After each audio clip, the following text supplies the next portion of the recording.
However well-attuned the newborn is, learning a language is a genuinely two-way process. I'd say something and give her space to talk back. And because often she'd join in, and then instead of carrying on with her joining in, I'd suddenly realise, oh no, actually, hey, she's talking to me. So I'd shut up.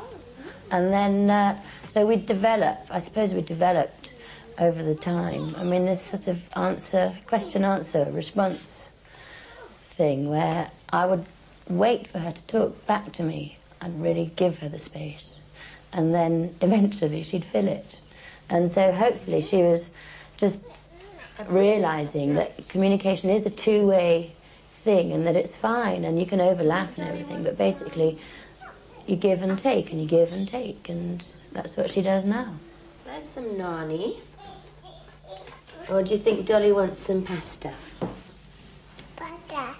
It has now been shown that we are well prepared to become language users. It's also clear that the development of those early abilities is not inevitable. The framework that Alice and her mother have built up is one that started way back in early infancy. The psychoanalyst Donald Winnicott used to say there's no such thing as a baby, by which he meant in order to understand early development, one has to think of baby in relation to mother and vice versa as a working system. Now, in studies of infant development, tracing them through to later life as well, one of the important features that seems to come through studies is something which in a way accords with common sense, to do with a mother's sensitivity towards her infant. And the question is, what are the most important features of such sensitivity? Now, one aspect of that is the degree to which a mother or father can attune to an infant's state at any given time.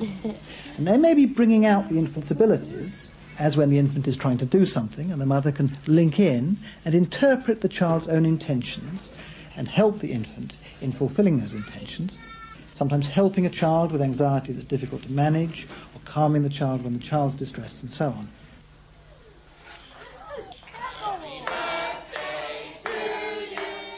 This system is not just tied to infancy. It accompanies the child through development. By the age of 3, most children will be broadening their social horizons. The parent-child system is being opened up.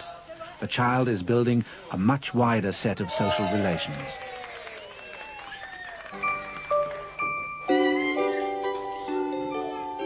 Ironically, although developmental research has shown previously unexpected abilities in the infant, it has also thrown new light on some surprising inabilities of the 3- and 4-year-old. Well, 3-year-olds are very competent at things such as language skills, and they also have quite a few social skills. They are beginning to interact in coordinated play with their peers.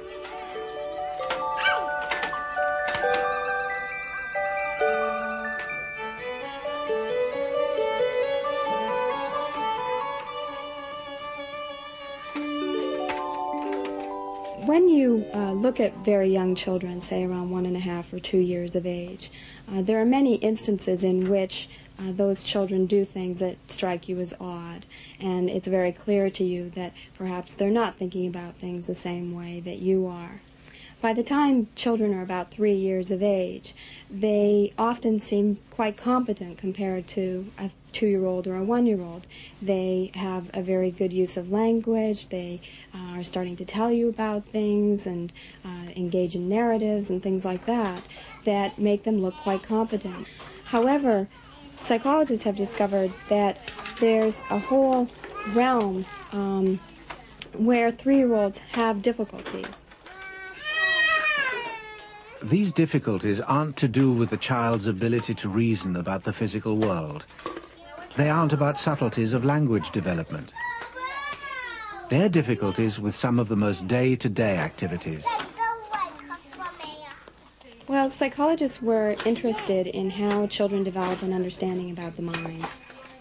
How do they find out about other people's minds? What do they know about their own mind and other people's minds?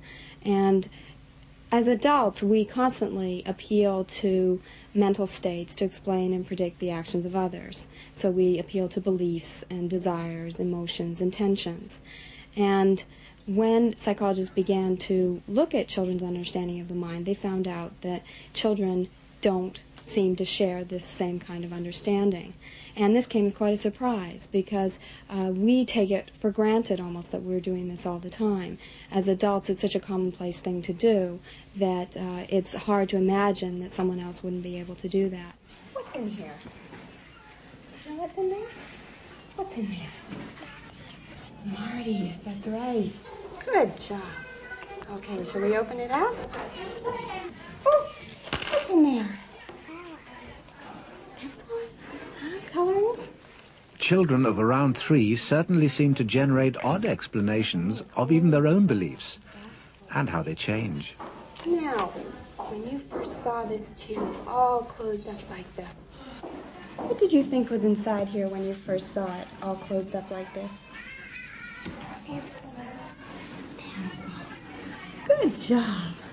Good job. Shall we play another game? Would you like to play another one? Well, the Smarties task is looking at whether children can tell you that they've had a previous false belief about something. So, for example, when I show the children the Smarties box at first, they think there are Smarties inside, and then they find out that there are pencils inside. And the key question is when you ask the children, what did you first think was inside?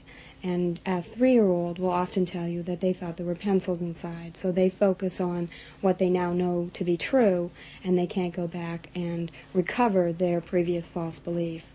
A 4-year-old doesn't find this as difficult and will quite easily tell you, oh, they first thought there were Smarties in the Smarties box. That's a Smartie ball, isn't it? It is. Now, when I showed you the Smarties box before, all closed up like this, when I first showed it to you, what did you think was inside there? Good job. Uh-oh. What's inside? Pencils. No sweets, huh? It may be the 3-year-old doesn't fully understand the question, but tests like this seem to point to a crucial deficit in the child's understanding of the social world.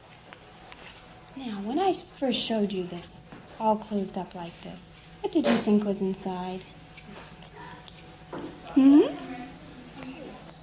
Pencils. Good job. Other people are rather important for young children. And insofar as a child needs to understand his or her world, that will involve understanding things, but also understanding the nature of people. And in certain ways, people are rather peculiar kinds of thing. In particular, they have minds. And the content of those minds, we as adults think of in terms of other people's thoughts, wishes, intentions, beliefs, and so on. And a young child, in order to understand other people, including the way other people treat themselves, may relate in important ways to how far the child has got towards understanding minds. That's also going to enrich the child's experience of the world. Current developmental research is showing that the infant has a wide range of very early abilities. These abilities lay the foundations for subsequent development. However, for development to proceed, the child's relations with others will continue to be crucial. The child has to come to understand not just the physical world, but the human one. To understand other people, their emotions, thoughts, beliefs, and intentions, their minds. But ultimately, this process of understanding other minds is a two-way process, not least for the psychologist. If you want to study children, be they young infants or adolescents, you've got to try and get inside the mind of the child. You've got to try and see the world the way the child sees it, hear the world the way the child hears it. And if you hear a child's response, don't categorize it as right or wrong. Try and understand what it means for the child at that particular point of its development in this particular context. That's the only way you'll really understand. It's a great challenge, it's not easy, but when you succeed, it's incredibly thrilling.